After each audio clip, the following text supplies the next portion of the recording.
Em nome do Pai, do Filho e do Espírito Santo. Amém. Louvado seja nosso Senhor Jesus Cristo e sua Mãe Santíssima Virgem Maria, para sempre seja louvado. Jesus Cristo, ouvi-nos. Jesus Cristo, atendei-nos. Amém. Pessoal, 7º dia, vamos ler aqui o Êxodo, capítulo 7. Continuando o texto de que Moisés, ele tendo as dificuldades diante do faraó. E Deus falou para eles, No dia em que o Senhor falou a Moisés, ele disse: Eu sou o Senhor. Repete ao faraó, rei do Egito, tudo o que digo. E Moisés respondeu ao Senhor: Tenho dificuldade em falar, como iria atender o faraó? Aqui foi tipo um recapitular, Falou a descendência de Moisés antes e agora lembrou um pouco de Moisés também, quando Deus chamou ele. Agora a gente vai ler o capítulo 7. Capítulo 7 de Êxodo, versículo 1, dessa quaresma. O Senhor disse a Moisés: Olha, eu te faço como um Deus para o faraó, e Araão teu irmão será teu profeta. Dirás tudo o que eu mandar, e Araão teu irmão falará ao faraó para que deixe sair os israelitas do país. Dá uma pausa aqui de novo, que parece que está contando de novo o que já aconteceu.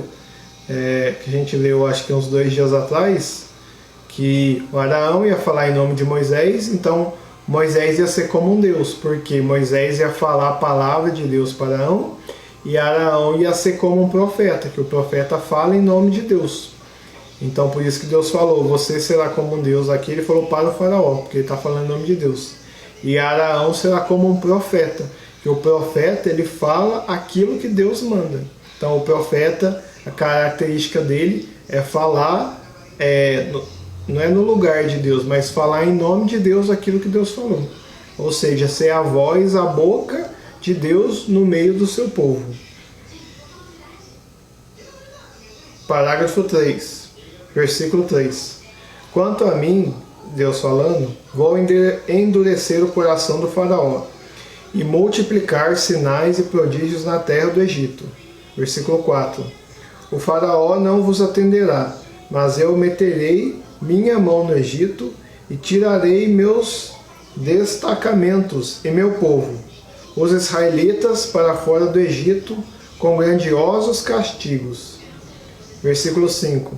Os egípcios ficarão sabendo que eu sou o Senhor, quando estender minha mão contra o Egito e tirar os israelitas do meio deles. Então aqui no versículo 5 diz que Deus falando que os egípcios saberão que Ele é o Deus verdadeiro. Então olha só, Deus vai salvar o seu povo e também vai se mostrar aos egípcios que Ele é um Deus, que é o Deus verdadeiro, que fala e faz e o único Deus, Versículo 6. Moisés e Araão fizeram exatamente o que o Senhor lhe mandava. Moisés tinha 80 anos e Araão tinha 83. Quando falaram ao faraó, o Senhor disse a Moisés e Araão: Quando o faraó vos pedir que façais algum prodígio, mandarás Araão pegar a vara e jogar diante do faraó, e ela se transformará em crocodilo. Olha só, isso aqui eu nunca tinha lido, eu só sabia a parte da serpente mesmo. Então, a vara que Deus usou de sinal para Araão, para mostrar o poder dele, para Moisés, e agora Araão que ia jogar, a vara ia se tornar um crocodilo. Na mão de Moisés virava uma serpente. Moisés e Araão se apresentaram ao faraó e fizeram como o Senhor tinha mandado. Araão jogou a vara diante do faraó e seus ministros, os ministros do faraó. E a vara virou crocodilo.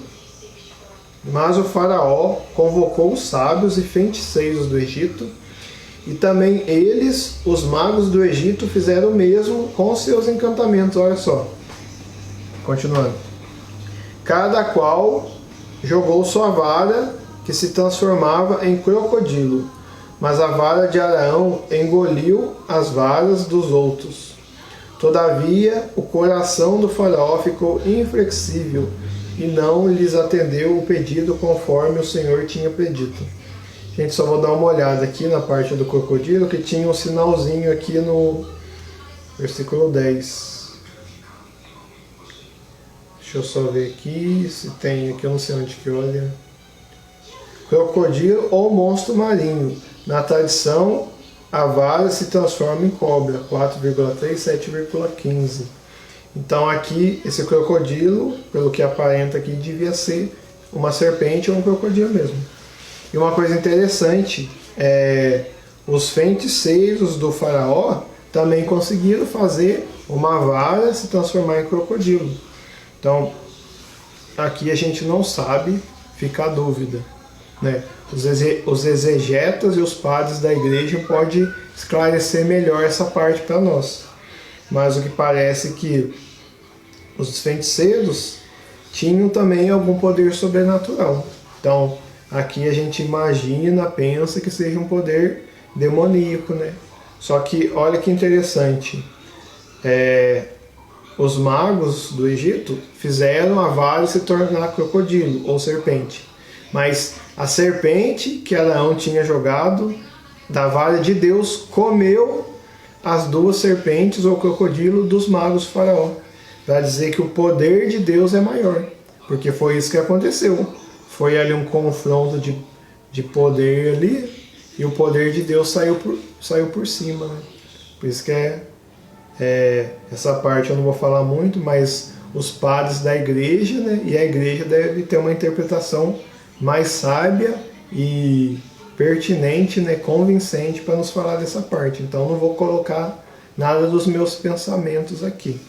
Deixar os padres e santos da igreja esclarecer essa parte, né, que a gente pode correr atrás. Certo? Então a gente fica em aberto para procurar a interpretação que a igreja dá certo, para a gente interpretar do jeito que a gente imagina e falar abobrinha, né? Besteira. E mesmo acontecendo tudo isso, o coração do faraó ficou inflexível. Os magos eles fizeram uma serpente ou crocodilo, e mesmo assim a serpente de Deus engoliu a deles, e mesmo assim o faraó não mudou o coração, conforme o Senhor já tinha predito que ia acontecer. Então Deus já sabia que o faraó não ia desendurecer o coração. Né? Águas transformadas em sangue.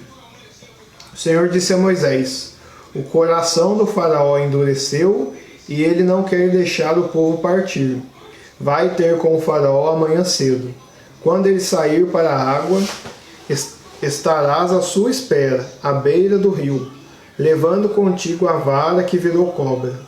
Tu lhe dirás: o Senhor, o Deus dos Hebreus, enviou-me a ti com a ordem: deixa partir o meu povo para me prestar culto no deserto. Até agora não me escutastes. Versículo 17. Assim diz o Senhor: deste modo saberás que eu sou o Senhor.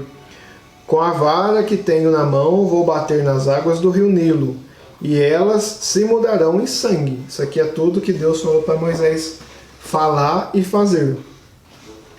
Os peixes que estão no rio morrerão, e o rio ficará tão poluído que os egípcios sentirão nojo de beber a água do rio Nilo. Versículo 19. O Senhor disse a Moisés: dize para Arão: pega a vara e estende a mão sobre as águas do Egito, os rios, os canais, os pântanos e sobre todos os reservatórios de água. Então, para Arão esticar a mão. Reservatórios de água. Onde que eu perdi aqui? Canais, pântanos, reservatórios de água. Toda a água se transformará em sangue, e haverá sangue por todo o Egito, até mesmo nas vasilhas de madeira e nos recipientes de pedras. Versículo 20. Moisés e Arão fizeram como o Senhor lhes tinha mandado. Erguendo a vara, Arão feriu as águas do rio Nilo. À vista do faraó e de todos os ministros, os magos, os mágicos, toda a água do rio virou sangue. Então bateu, a água virou sangue. Morreram os peixes que haviam no rio, e o rio ficou poluído, de modo que não podiam beber de sua água. E houve sangue em toda a terra do Egito. Mas os magos do Egito fizeram mesmos com seu encantamento, de modo que o coração do faraó continuou inflexível e não escutou Moisés e Arão, conforme o Senhor tinha dito. Então mostra aqui que o faraó não acreditou no milagre que Deus fez de transformar um rio, porque os magos dele, dos egípcios, também conseguiam fazer. Né? E aqui a gente não sabe também, de novo, se era truque, igual tem aquele desenho do príncipe do Egito, que eles jogavam um pozinho que ficava vermelho, ou se era algum poder sobrenatural que não era de Deus, né?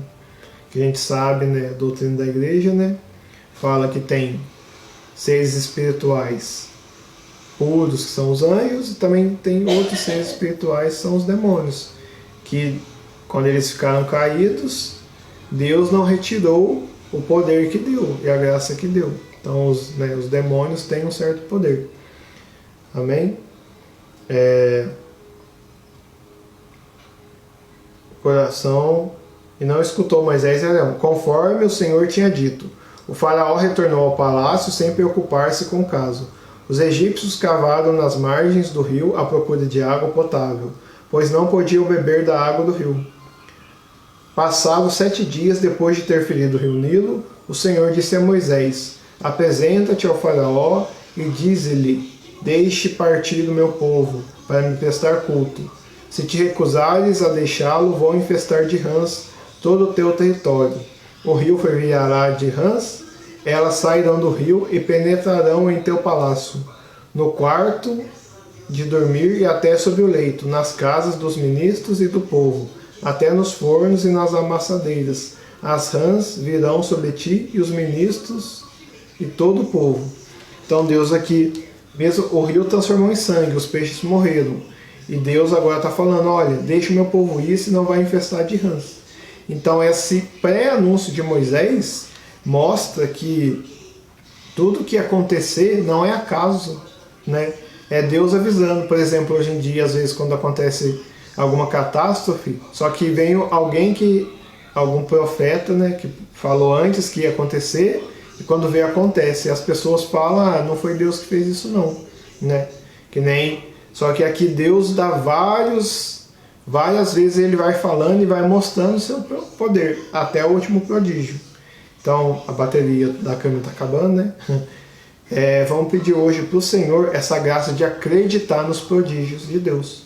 Porque o faraó viu uma vez, viu duas, viu três, e não acreditou que era Deus. Ele preferiu endurecer o coração, continuar na maldade, e não conhecer o Deus verdadeiro, né?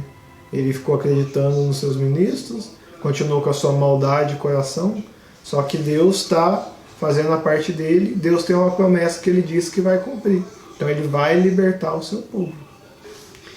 E aqui com os prodígios, você vê que Deus se preocupa com todos, né? Então ele fala, os egípcios acreditarão que eu sou Deus. Eles verão. Então, tem pessoas que veem, tem um milagre diante dos seus olhos, mas mesmo assim não acreditam. Preferem acreditar em dar qualquer outra explicação que não seja Deus. É o que acontece nos tempos de hoje. Você pode ter todos os deuses, isso é denúncia, né? Você pode ter quantos deuses você quiser, mas você falar de Jesus, de Deus da Santíssima Trindade, você não pode. Então isso aqui é uma denúncia, né? Faculdade, etc. Você pode ter vários deuses, mas o Deus de Jesus Cristo você não pode ter. Então, pedimos a graça de enxergar os prodígios de Deus na nossa vida, enquanto é tempo, né? Enquanto a misericórdia de Deus está aí para nos salvar, porque a gente está no tempo da misericórdia. Depois, a gente sabe, vai vir um tempo do julgamento, e aí a misericórdia já passou. Então, Senhor Jesus, nós te pedimos essa graça de ver e de acreditar nas tuas promessas e nos teus milagres, nas tuas graças. Jesus, eu confio em vós. Dai-nos essa graça de compreender e de ter fé no que o Senhor promete, que é o que o Senhor cumpre. Em nome do Pai, do Filho, do Espírito Santo. Amém. O Senhor olha no fundo dos teus olhos, porque no fundo da sua alma é Deus que habita. Por isso que você vive, porque Deus habita em você. Porque Ele criou. Se Deus não habitar em você, você não fica vivo, né? Porque Ele é o autor da vida. Amém? Deus confia em você.